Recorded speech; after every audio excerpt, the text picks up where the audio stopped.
Crime Stories with Nancy Grace.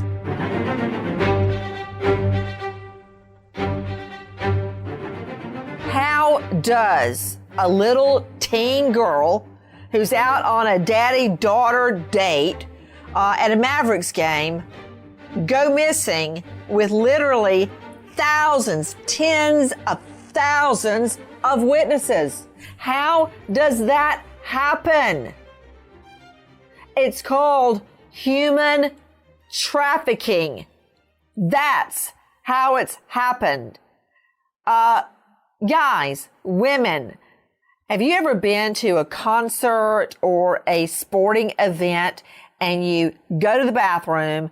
There's long lines. Everybody's crowded in there. There's a long line outside on both doors trying to get in and out. And when you get out, everybody's buying concessions. They're buying souvenirs.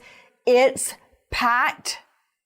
That is how children like this teen girl are kidnapped, how they are beaten, how they are raped, how they are trafficked from man to man until often they're murdered, leaving no witnesses or no evidence behind. They are murdered and they are never seen alive again. That's how it happens. And just imagine, some of my happiest moments, I'm always with both twins. When I get to do something fun alone with my son, John David, we'll go bowling or, early this morning we went to Waffle House. Just any moment I get to be alone with them it's a big time for me. And then there's my little girl.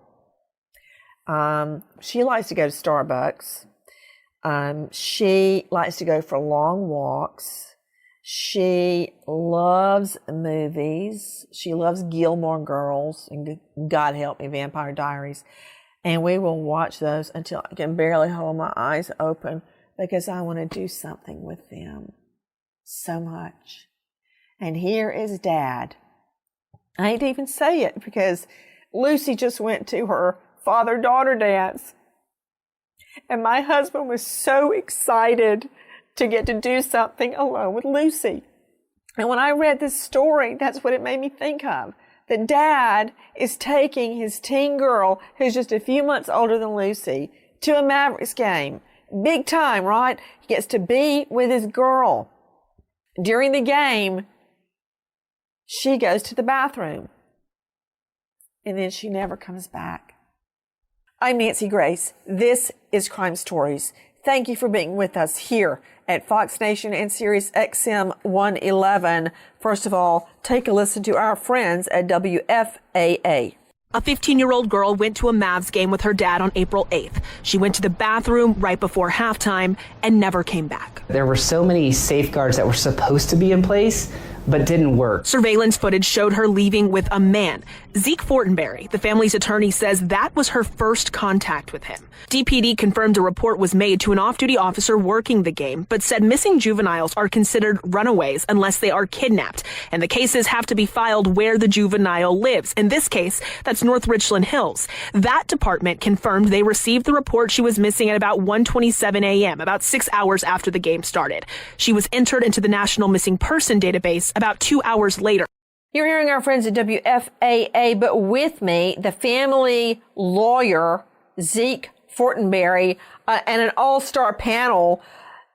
But it's really hard for me to get my mind around what happened, how this girl can just disappear like that in a stadium full of tens of thousands of people at a Mavericks game.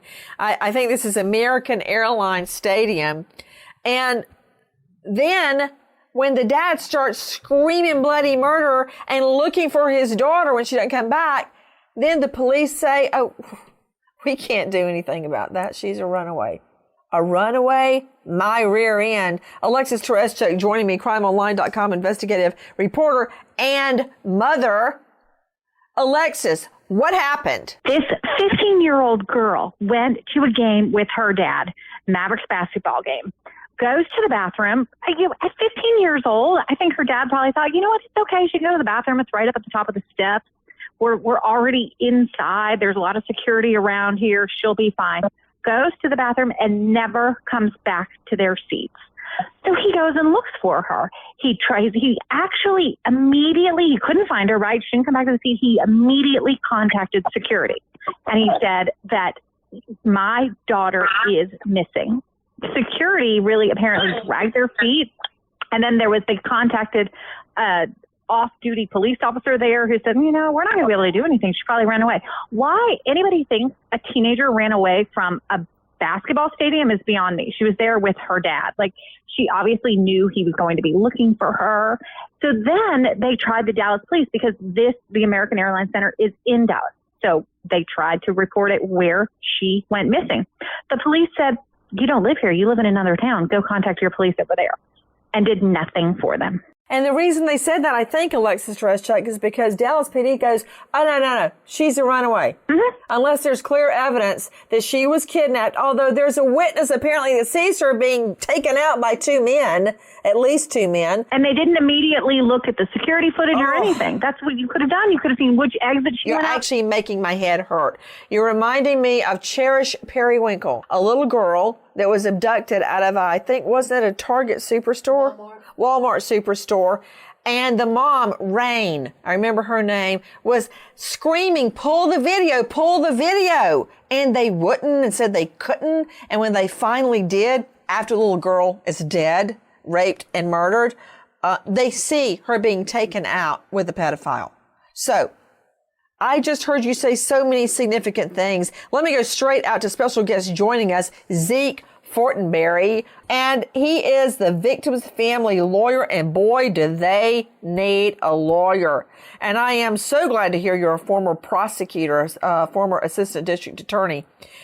Zeke Fortenberry, explain to me what Alexis Tereszcuk just said, that the security at American Airlines Center dragged their feet. Those were her words? Well, it's even worse than that. We know that the man that ultimately the daughter left with was there on an illegal ticket.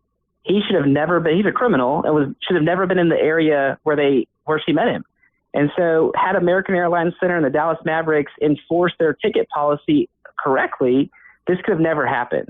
Tell me your story, your version of what happened, Zeke Fortenberry. It's the same idea that dad's there with his daughter. They're there to watch a Mavericks game, supposed to be family friendly. She goes to the restroom. After 10 minutes, he's like, it's a little bit too long, and reports it. And the whole second half of the game, he's down at security. He's talking to them. They're looking. They don't find her. Ultimately, they do pull a video after the game is over. After the game is over? Wait a minute. Yeah. Wait a minute. So she goes to the bathroom 10 minutes into the game, right? Right. How long is the game? No, just before halftime. Just before halftime, she goes to the restroom. Halftime. How long is it from then till the game's over? Probably at least an hour. Wait. Zeke, wait. Joining me, J.B. Rice, Executive Director of Texas Counter-Trafficking Initiative, a nonprofit.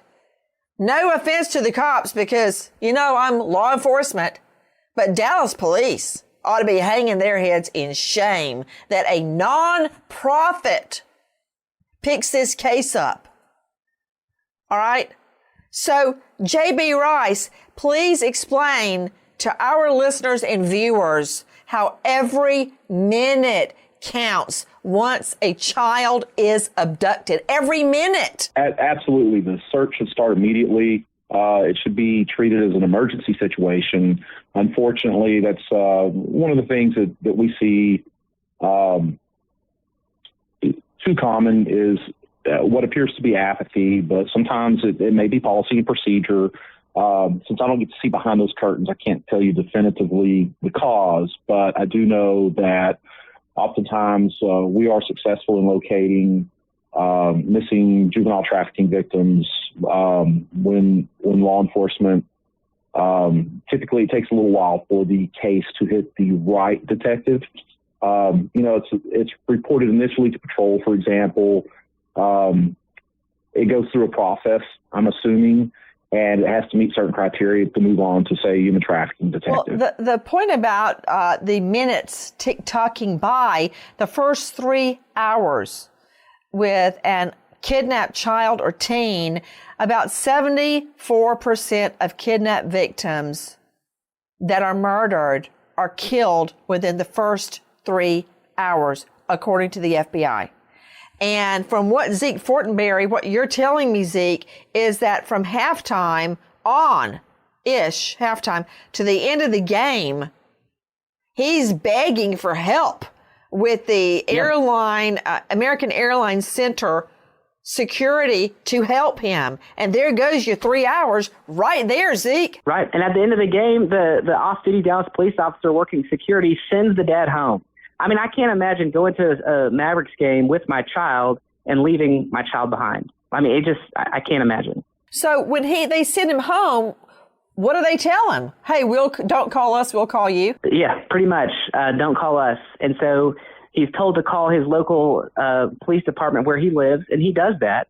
They take the report and say, well, it's not our case, it's not our jurisdiction. I mean, we'll take the report and enter her into the system, but this happened in Dallas. This is a Dallas case. What is that? Was it North Richland Hills? That's what I've got in my notes. They told, hey, right. She's a runaway. Call your local cops in North Richland, and they'll, write a report. They said they wrote a report, and they sent out a bulletin. That's it? Yeah, but the thing is she was never a runaway. So Dallas PD wants to put her in that category because that's the one that they try to wash their hands of this with. But she was not a runaway. Zeke, what grade is she in? What 15, what is that, 9th grade? 10th grade.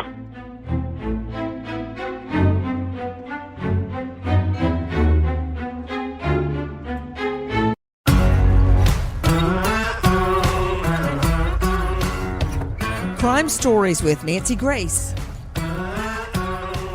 This is what jumps out at me to Rania Mankarius, joining me, CEO of Crime Stoppers Houston and author of The Online World, What You Think You Know and What You Don't. Rania, number one, she would have, quote, run away without a bag, any clothes, no iPad, no makeup, no charger. What teen girl is going to run away with that? I have to pry the cell phone out of my twins' harsh little hands and just holding onto it like two little monkeys at night. She had none of that with her. She had, devised a plan so clever she could trick her own dad and all the security at the stadium. No friends or classmates know of a runaway plan. She is spotted on video being taken out with grown men that nobody can identify. Now we know, with an illegal ticket into the stadium. She had never run away before, to my knowledge. She had no disciplinary problems before, to my knowledge.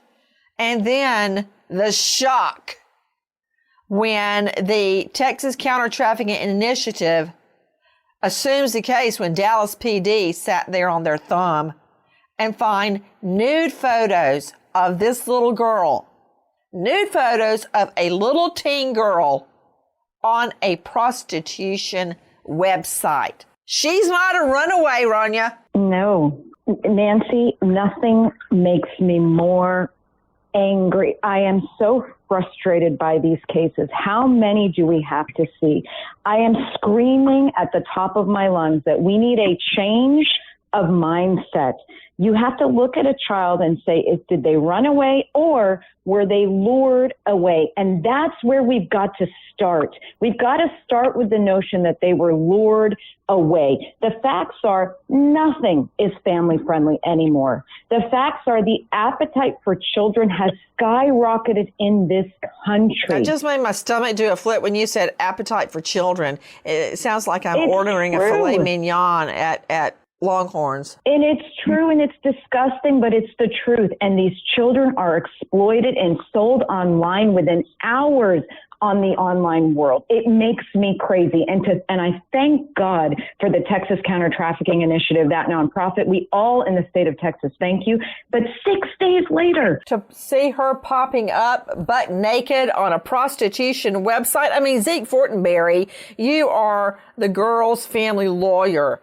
So I'm just trying to figure out what was going through the dad's mind. They tell him to just go home, and he's supposed to go home without his daughter? Yeah, I mean, he drove home and told me that he did what he was told to do, but it didn't make any sense. You know, it didn't make any sense at all. And for the first time, he got help was 6 days later through the Texas Counter-Trafficking Initiative. Yeah, and he called the cops every single day. And what did they say to him? They kept telling him, they bounced him from one department to the next, and ultimately they kept telling, it's not our case. Do you know what this is reminding me of? Has anybody ever seen Home Alone? Yeah. Okay, remember when the mom calls from wherever she was, Paris or wherever, and one guy picks it up eating a donut and goes, hold on, and transfers, and then they transfer it back, and they transfer it back and back. She's going berserk on the other end of the line, and they tell this dad to just go home and wait. She'll turn up. You darn right she turned up, butt naked on a prostitution website. So let me ask you this. I'm curious, Zeke. With me, high-profile lawyer Zeke Fortenberry, who's helping the little girl's family. Zeke, what did the video show? Because I don't think she was lured out. I think she was threatened or taken under the arms by two guys out. So we don't know what words were said, but she passed this criminal in the hallway who never should have been there, and whatever he said to her changed her direction. That she then ultimately left that facility with him, and we don't know what did he threaten her? Did he entice her with some sort of things that teenage girls would be enticed by? I don't know. We don't have the audio recording. We just know that she passed this criminal in the hallway, and whatever was exchanged between them, it changed her direction and changed her mind. So again, we're talking about a 15-year-old adolescent girl. Look, my little girl is 14. She's a few months away from 15. To you, Dr. Sherry Schwartz, the other day, our mutt dog, Fat Boy, he's some kind of a weird mutant dachshund. So we're going on a walk, and Lucy, my daughter, who's very petite, wants to hold the leash. I'm like, sure. He immediately gets out of the leash and starts a fight with two Rottweilers, big ones. And my son runs forward. I'm like, get back. And I don't know what I was thinking. Get in there in the middle and jerk our dog away, who totally is the one that started the fight. I'm surprised the two Rottweilers didn't jump on me and maul me dead. But I turned around and looked at Lucy. She was still standing there like this, holding the leash. She froze. And I'm just wondering if somebody said something to her, Dr. Sherry, to this little girl, like, we've got your father in the car at gunpoint, or I don't know what they could have said to her. If she's sheltered like my children are sheltered, she probably would have gone along. That's absolutely right. I agree with you, Nancy. She's 15 years old. She doesn't have the life experience and the knowledge that adults necessarily have about things like this, about bad people in the world. And even if she had some sort of tingly spidey sense that something was off, kids comply.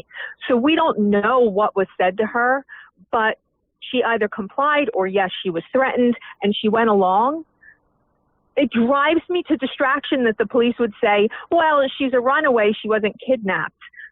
I don't think kidnapping should be defined by kicking and screaming and making a scene, because when children especially are in fear, they're not going to do that. You know, to you, Greg Smith, joining me, Special Deputy Sheriff with the Johnson County Sheriff's Office and the Executive Director of the Kelsey Smith Foundation. His daughter, beautiful Kelsey, was abducted outside of a Target in the parking garage. Taken away, she was brutally assaulted and murdered.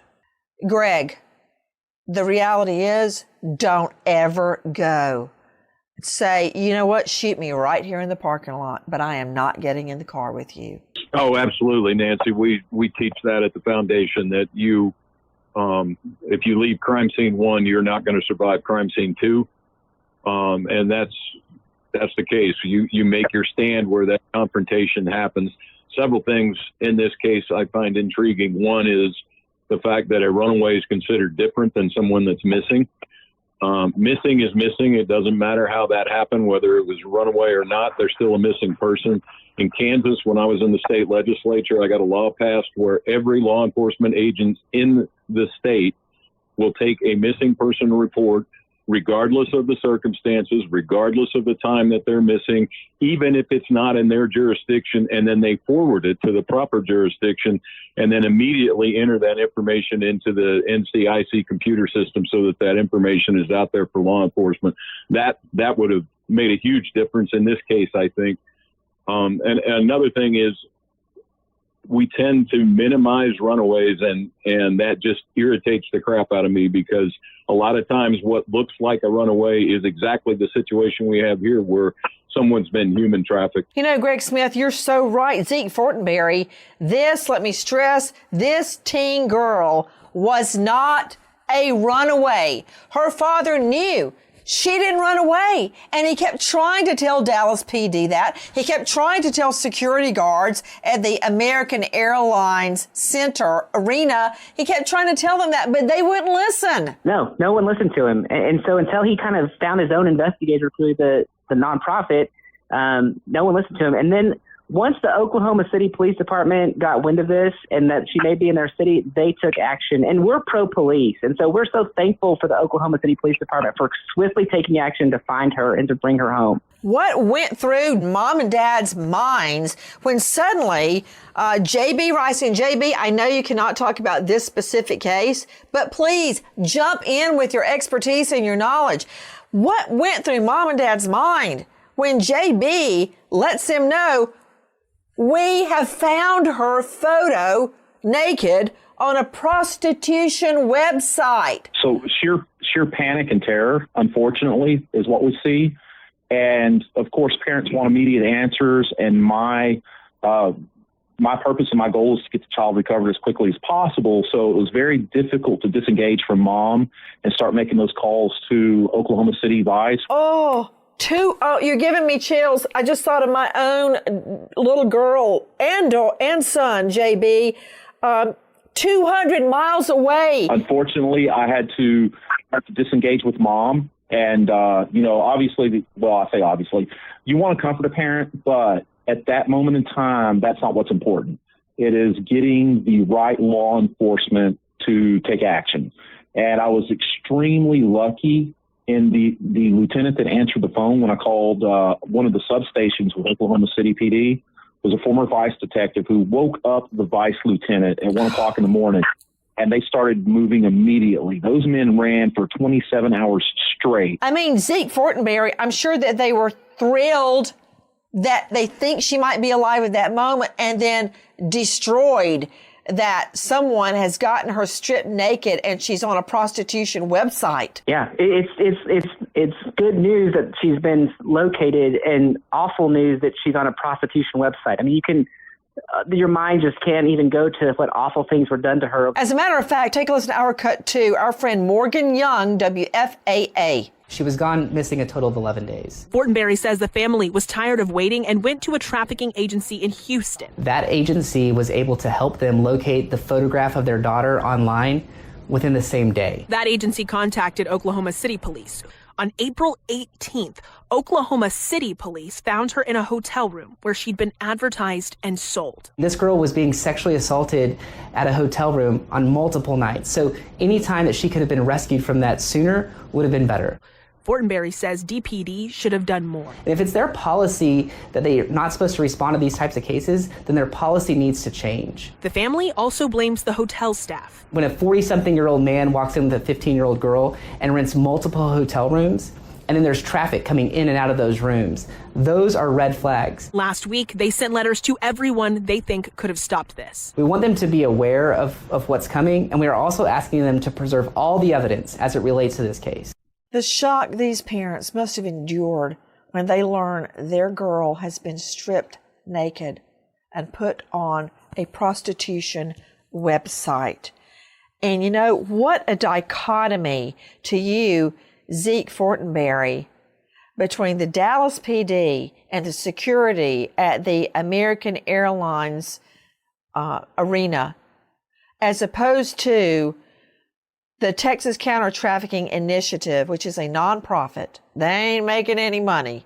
And the Oklahoma City Police that pick the phone up and in the middle of the night wake up the vice lieutenant? It's night and day, and the Dallas police never took any action. And on the contrary, the Oklahoma City Police Department, they just jumped into action and never stopped until they were able to find her. How is it to you, J.B. Rice, Executive Director, Texas Counter-Trafficking Initiative, nonprofit, that you could find her picture within a couple of hours of the dad calling you? I mean, the dad's been calling Dallas PD over and over every day for 6 days. He's out of his mind. They call you and you find her picture in a couple of hours. How did you do that? I have a very tenacious team of people that help me. We're a small organization, but we're extremely dedicated. And without revealing means and methods, there was probably a 4-hour period from the time I was aware of this child being missing from first contact to the time that we located the ad that was placed on this child.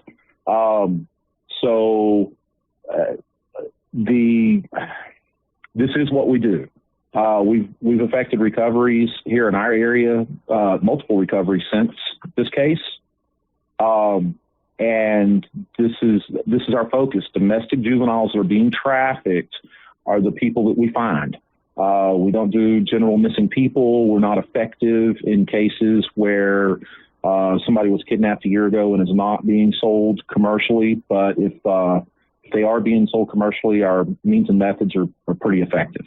Just thinking about a child being, quote, sold commercially, it sounds like you're talking about a laptop or a DVD player being sold commercially, not a little girl who was out on a daddy-daughter date. Alexis Tereszczuk joining me, crimeonline.com investigative reporter. Alexis, I'm curious about the hotel. What, the hotel didn't know anything weird was going on in that room? Well, apparently they didn't. I don't believe it. One of the men that was one of the ringleaders of the crime group, had rented multiple rooms. There wasn't even, which, seemed a little strange. Motels are, this isn't like a Ritz-Carlton. And what was it? What was the hotel? An extended stay America motel. I'm not buying that. And isn't it true, Alexis Tereszczuk, that the registered sex offender had gotten the room under a false name? Yes, a real person, another person who did not have a record, and so he had stolen someone's identity and rented a bunch of rooms, which is really scary. Like, so did he move this girl from room to room to room for different men, or it's like a horror film. It's absolutely terrifying. How many days was this girl beaten and raped and trafficked from one guy, one room to the next? To Dr. Sherry Schwartz, how does a young girl ever make a comeback after that? Well, she can. I mean, I would imagine as hard as her parents fought to find somebody who would help them, to their credit, I imagine that they will, and probably already have, gotten her into counseling. And kids are resilient, so she will make a comeback. But I can imagine that for the remainder of her life, she will forever be afraid, probably in crowded public venues. That's the kind of trauma that even if you can undo the immediate everyday effects, in situations you can be triggered. Guys, take a listen to Our Cut 4, our friends from KFOR. An investigation leading police to Kenneth Nelson, a convicted sex offender. And court documents reveal how Sarah Hayes and Karen Gonzalez were involved. These are very bad players we're talking about. Police say Nelson was in a hotel with the victim at the time her naked pictures were posted online. And authorities say it was Gonzalez who took and posted those photos. Hayes confessed she was there and later used the photos online. Even though we don't know specific numbers, yes, the frequency, the prevalence of human trafficking in Oklahoma City is definitely alarming. Melissa Ike with Dragonfly Homes says the nonprofit has served more than 600 human trafficking survivors in Oklahoma City. For a pretty small nonprofit, that's a lot. Human trafficking is definitely a problem in Oklahoma. To Rania Mankarius joining me, Crime Stoppers of Houston and author. Rania, why do people believe human trafficking is not happening right under their noses? Because it is. One of the greatest things I've witnessed is parents want to put up this barrier, and they want to sort of shield their eyes, close their ears to the violence and this type of criminal activity because they don't want to believe it can ever happen to them. But here's the thing. A predator or a trafficker's greatest gift is a child that does not know what's going on. Let that sink in. It is a predator or trafficker's greatest gift. So what we urge families to do is have the conversation. Look at this very story and talk about it at the dinner table. And I don't want to hear, well, it might be scary for my 15-year-old, might be scary for my 14-year-old. We don't want to hear that anymore. We need people to understand what is going on, and that trafficking is very real, and it's happening in all communities. You're right. Every day. I mean, Zeke Fortenberry, to my understanding, this young girl had never run away. She was not a disciplinary problem. She did fine in school. No reason to think she was a runaway. Yet, that is what the father was told. She's a runaway. Right, Zeke? She like any 15-year-old girl, she has her own, issues like most adolescents do. But she's got good parents who are involved in her life and taking care of her and taking her to a Dallas Mavericks game. This is what normal people do as good parents, and that's exactly what these parents were. They were good parents, and she's a good kid. Take a listen to our cut for it from our friends at Fox 4. Police documents reveal some details, but others remain unclear, including just what led up to the disappearance or how the teen was targeted. The teenage girl is safe and back in North Texas with her family. Meantime, 2 men and 6 women arrested in Oklahoma City face charges in connection with her disappearance April 8th from a Dallas Mavericks game at the American Airlines Center in Dallas. The teenager never returned to her seat after going to the restroom, and surveillance showed her leaving the arena with a man. Several days later, and across state lines, the investigation heightened. Captain Valerie Littlejohn is with the Oklahoma City Police Department. Over the weekend, 3 were arrested for human trafficking. The victim had not been located at that time yet. The victim was found safe on Monday, at which time 5 other people somehow in relation throughout the investigation of this case were arrested.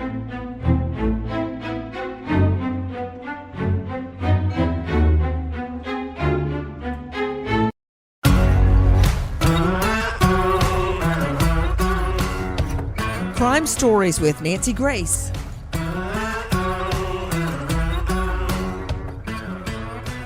To Zeke Fortenberry joining me, the lawyer for this little girl's family. Everybody involved in one way or the other needs to be prosecuted to the utmost. In other words, the guy that let her out, the woman, Rodriguez, I think was her name, that took her photo of her butt naked, stripped her down and put her on the prostitution website, the person that took the photo, the person that uploaded it to the website, the person in charge of the website, the person who checked into the room with the girl, whoever beat the girl, whoever arranged the Johns coming in and out of the room. Every single one of them need to be prosecuted for human trafficking and statutory rape. That's what I'm saying, Zeke. Absolutely. As a former prosecutor, these criminals committed the most heinous crimes against a young girl, and they should be held accountable, as well as the institutions and corporations need to be held accountable too. I mean, the hotel's a $3 billion company that just turns a blind eye to this sort of stuff. Guys, I want to understand how the girl was found. To you, J.B. Rice joining me, the director of the Texas Counter-Trafficking Initiative, your people within hours find her photo on a prostitution website. I'm not sure really still how they did that so quickly. Then you call, I guess from the website you can tell it's a motel or hotel in Oklahoma City, right? Yes, ma'am. From some of the photos, from the background photos in the ad, you could tell at least what brand hotel it was. How can you tell that from the background? Well, in a photo, you're going to have identifiers of the room. It's not really voodoo. You match up curtains or bed sheets or wallpaper or the photo that's on the wall. That's how they did it? That's how they figured out where she was? Yes. And that was actually really easy in this case. That was the easiest part of figuring it out. And like I said, I don't want to discuss too much about the means and methods because I don't want to educate traffickers on how to better conceal crimes. So J.B. Rice, how did it go down? You guys identify the hotel chain.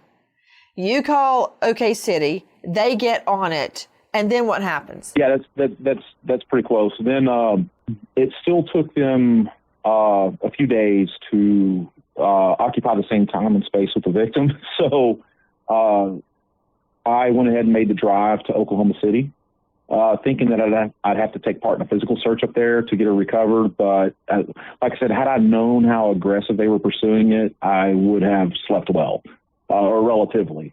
The mom contacted us initially through a childhood friend whose child we had located a number of years ago. And the friend made the mom aware of our presence. So she called me. Like I said, the child was on our radar for 4 to 5 hours before we located the ads. That's amazing to me. That's absolutely amazing, J.B. Rice. Guys, take a listen to our cut 3, our friend Bria Berry. There were a number of people involved with not only this girl but others, but we did everything we could to find this girl. The list keeps growing and the number of people arrested in a sex trafficking ring. Oklahoma City police have announced 5 more arrests in connection to the missing Texas teen found safe in Oklahoma City. That now brings the total to 8 people in custody. This girl is a juvenile, and she was in the company of sex traffickers. The 15-year-old was seen leaving a Dallas Mavericks basketball game with men 2 weeks ago. A week later, naked photos of the teen appearing on a website known for prostitution last Thursday. A number of these people played a role in trying to get this girl trafficked for purposes of sex. You know, I don't understand it. To Dr. Sherry Schwartz joining us, forensic psychologist. Dr. Sherry, there are a lot of women out there that you could date and you could have sex with. There are hookers. There's a million ways to have sex. Why would you knowingly go into a situation like this and force yourself on a teen girl? Well, unfortunately, as was previously mentioned, Nancy, this is part of the thrill, the appetite for teen girls. And, there are probably teen girls who are young and impressionable who might think they're going along willingly. This doesn't seem to be the case in this particular case, that's part of the thrill. It's a predatory hunt, and people really need to be aware of that these are true predators, just like in the wild, only they're hunting your human children. Guys, what happens now? Take a listen to our Cut 7, Fox 4. Captain Littlejohn could not shed light on many details, including the identity of the man who left American Airlines Center with the teen, whether he's one of the arrested suspects, or exactly where she was found on Monday. It's very fortunate that we located her and that she was safe because, time is of the essence in these types of cases, and you never know, if they get moved somewhere else, and it's really hard to track certain things. It's dangerous, and you don't know what can happen. Now, the investigation is ongoing. Police say because the victim is a minor, or legally rather, there are details that will not be shared. They are confidential. That's one of the reasons traffickers rent multiple rooms, so cops could get a warrant for one room and then the victim wouldn't be there. And that would give the traffickers time to know what's going down and get the victim out of there. It's very common to move the victims and move them and move them and move them to avoid arrest until they're killed. This little girl survived. What about the next little girl? If you have information, please dial the National Human Trafficking Hotline, 888-373-7888. Goodbye, friend.